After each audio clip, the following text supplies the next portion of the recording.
The polls are open and early voting is underway in Texas, the first state to hold primaries for this year's midterm elections. It's always the first election cycle under Texas's controversial, or it is the first under this new controversial new voting law, which bans drive-thru and 24-hour voting, makes it a felony for election officials to send mail-in ballot applications to voters who have not requested them, but also expands early voting hours. Republicans say the law makes the state's elections more secure. Democrats and voting rights activists say it actually makes it more difficult for minority voters to cast their ballots. So now I want to bring in Mimi Marziani, the president of the Texas Civil Rights Project, for more on all of this. Mimi, thanks so much.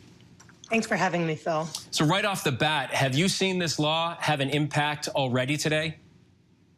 Absolutely. And in fact, voting by mail has been going on for the last couple weeks. So we have some data to assess the impact. And look, voters are confused and they're frustrated. We are seeing record numbers of vote by mail applications be rejected. And now we are seeing vote by mail ballots be rejected. And because of Texas's existing laws around voting by mail, the people impacted are older folks, folks with disabilities, and students. So already vulnerable groups. So let's go through the law a little bit. The law also gives poll watchers free movement within polling places and the ability to, quote, observe all election activities.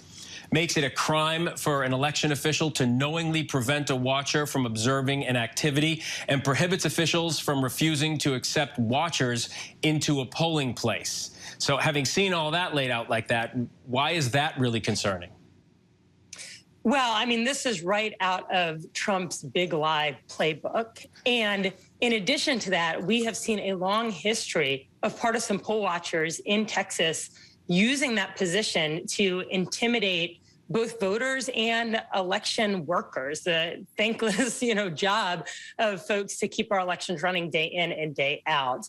And so now with more expanded powers and with early voting starting today, our team of lawyers and advocates across the state are standing by and are vigilant to make sure that these partisan poll watchers aren't able to use their new power to disrupt the election process.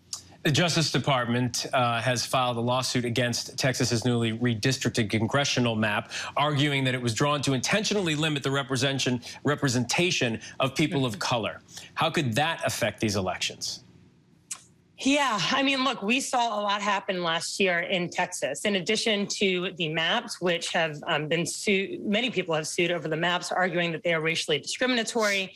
And we saw this new voter restriction bill, 76 pages in length, with a whole host of new restrictions. And the fact of the matter is that both of these laws are bad news for democracy in Texas, and they have negative impacts on all Texans, regardless of your race, regardless of your party, regardless of where you live.